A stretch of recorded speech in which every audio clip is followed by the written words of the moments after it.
Aguinaldo Raiol está entre os intérpretes brasileiros que cantaram para um papa. Como muitos católicos, ele defende o uso da camisinha. E um grupo de mulheres quer derrubar outro muro que separa o Vaticano de seus seguidores. O aborto é um dos temas mais proibidos dentro da Igreja Católica. A crença é que a vida começa no momento em que o óvulo é fecundado. Em que ponto começa a vida, né? Bom, eu sou muito mais racional, tanto que não tenho religião, não tenho essa visão espiritual de que a vida começa na concepção. O Vaticano não aceita a interrupção da gravidez, nem mesmo nos casos dos fetos sem cérebro ou quando a mulher engravida depois de ter sido estuprada. Por isso, chama a atenção o fato de existir um movimento pró-aborto, Católicas pelo Direito de Decidir. Entrevistamos a coordenadora executiva do grupo. Acredito que a gente, lutando, possa modificar essa visão muito retrógrada que a Igreja tem atualmente em relação à sexualidade. O que nós pedimos ao Papa é apenas que tenha bom senso. Bom senso. Um Papa que chega na África e diz que os bispos devem pregar o não uso da camisinha, nenhum preservativo. Ele diz algo irresponsável, que assim como está não dá para continuar. Então, o novo Papa deverá fazer transformações profundas na estrutura da Igreja. Shirley Vilela hoje tem 2 filhos, mas antes de ser mãe fez 2 abortos. Houve para você algum tipo de conflito do ponto de vista religioso, moral ou ético? Eu não tive o conflito religioso, nem moral.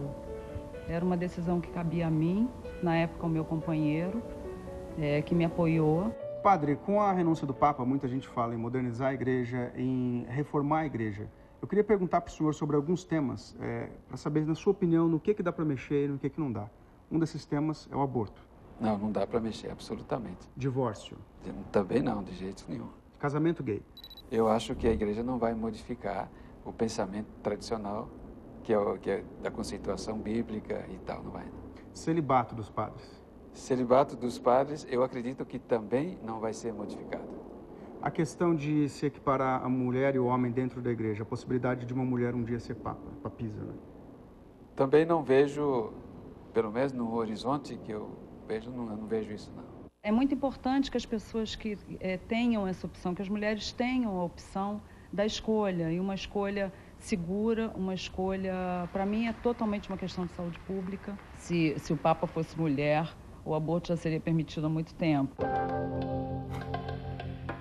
O Papa Bento XVI, a exemplo de todos os outros, travou uma luta mundial contra o aborto e também contra o uso de preservativos ou de qualquer forma de intimidade sexual antes do casamento. Para boa parte dos católicos, é possível seguir a religião, mesmo sem concordar com tudo que o Papa prega. Espírito Santo. É o caso do cantor Aguinaldo Raiol.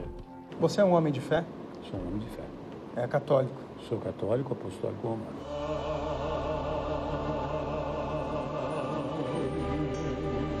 O próprio Papa, quando saiu, disse que ele não tinha mais energia para fazer as reformas que a Igreja precisava, né? Está se falando muito em mudança na Igreja. Você, como fiel, que tipo de mudança você espera que haja na Igreja Católica? Olha, tem algumas coisas, eu não sou nenhum esperto no assunto, mas eu acho que tem algumas coisas que se precisaria repensar na Igreja. Inclusive, podem até me censurar por causa disso, gente da própria Igreja até, mas eu, por exemplo, sou da linha a favor do casamento. Eu sou a favor do casamento, né, dos padres. Eu sou a favor. Ou seja, casa quem quiser. Quem não quiser faz o voto do celibato e tal. Aquele voto que não vai casar, isso seria opcional. Não sou a favor que se proíba a camisinha. Eu não sou a favor disso, né? Mesmo que sendo católico.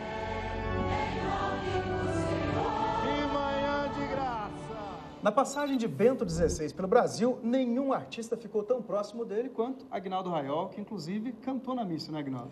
Exatamente, na missa de canonização do Frei Galvão, na cerimônia, e a missa, que acho que, se não me engano, foi uma coisa só, a missa realizada pelo Papa Eu cantei Panis Angélicos, que é uma música muito especial para essa ocasião. Muita emoção? Nem falo, nem dá nem para falar, porque, em primeiro lugar, que eu não esperava ser convidado. Fui convidado e fiquei muito nervoso, porque essa história de dizer que o artista já de muitos anos de carreira, como é o meu caso, não fica mais nervoso, isso é mentira, porque a gente sempre fica nervoso. Aquele frio na barriga, sempre, né? Isso é, não é, eu acho que é para a vida inteira. Fit panis hominus. Já na visita do mais midiático dos papas ao Brasil, a homenagem do rei teve Jesus Cristo.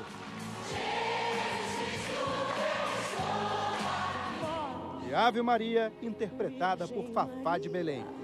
Rogai por nós. O antecessor de Bento XVI esteve no trono de Pedro por 26 anos e ganhou dos brasileiros seu próprio canto. João de Deus, nosso povo te abraça. Um papa que vira símbolo da paz. Num programa especial, o SBT Repórter mostrou a luta de João Paulo II pelo fim do comunismo e da Guerra Fria. Ele teve encontros históricos com os presidentes Ronald Reagan, dos Estados Unidos, e Mikhail Gorbachev, da então União Soviética. Para os brasileiros, foram anos marcantes, 3 visitas e ruas tomadas por uma fé emocionada. Mas o Papa polonês teve momentos difíceis. Em 1980, o atentado. O turco Mehmet Ali Agca dispara 3 tiros contra o Santo Padre no meio da Praça de São Pedro. Desespero dos fiéis. Uma das balas perfura o abdômen e os médicos retiram 30 centímetros do intestino.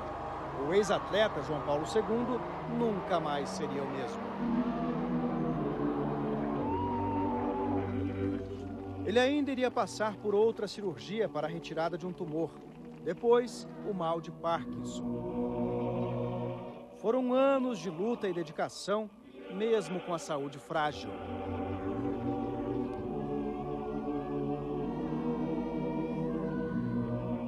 Houve especulação em torno de uma provável renúncia. Dom Cláudio Umes falou sobre essa possibilidade ao SBT Repórter. Na minha opinião, ele não deve renunciar. E não há nenhum indício, de fato, que ele pense em renunciar. João Paulo II suportou o papado muito mais debilitado do que Bento XVI. No Mosteiro de São Bento, no centro de São Paulo, Bento XVI deixou uma impressão muito positiva. Há 6 anos, ele se hospedou por aqui durante uma visita a São Paulo. As recordações desse momento histórico estão por toda parte. Este trono papal foi construído especialmente para Bento XVI, mas ele só se sentou aqui uma vez para um encontro ecumênico com líderes de outras religiões. Foi neste quarto que o Papa ficou hospedado quando veio para o Brasil em 2007. São aposentos até modestos, se a gente pensar que ficou por aqui o líder máximo da Igreja Católica. A coxa da cama tem esse brasão papal aqui, olha. Raramente hoje alguém fica hospedado neste quarto. De vez em quando algum bispo dorme por aqui. Agora, todos os que falam da passagem de Bento XVI pelo mosteiro o descrevem como um homem humilde e afável. E agora a pergunta que paira, não apenas por aqui, mas em todo o Brasil é: será que desta vez teremos um Papa brasileiro? O que será que só os corredores do Vaticano ouvem na véspera do conclave? Jornalistas do mundo inteiro e o SBT Repórter acompanham há semanas o que se passa aqui no Vaticano. Daqui a pouco, 10 da manhã aqui na Itália, 6 da manhã, horário de Brasília, quando milhões de brasileiros estiverem começando o dia, os cardeais estarão ali, na Basílica de São Pedro, na última missa antes do conclave. Eles já estarão em regime de isolamento completo. Às 4 da tarde, eles seguem para a Capela Sistina, onde fazem o juramento de guardar segredo sobre tudo o que acontece lá dentro. O desafio é conseguir um consenso, que no caso das regras do catolicismo, significa 2/3 dos votos, ou 77 dos 115 possíveis. Quem conseguir isso será o chefe do Vaticano e líder espiritual de mais de 1,2 bilhão de pessoas.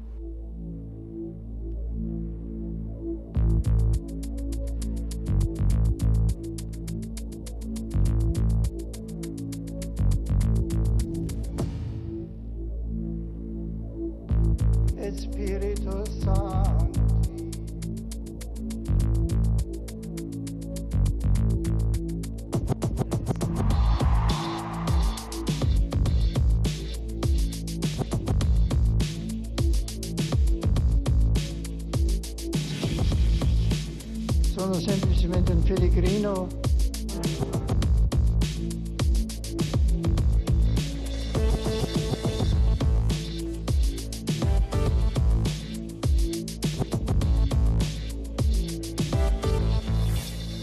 O SBT Repórter de hoje termina aqui. Que a fumaça branca do Vaticano traga paz ao mundo e que o novo Papa, junto com outros líderes religiosos, ajude, de fato, a humanidade a se transformar para melhor. Uma boa noite e até o próximo programa.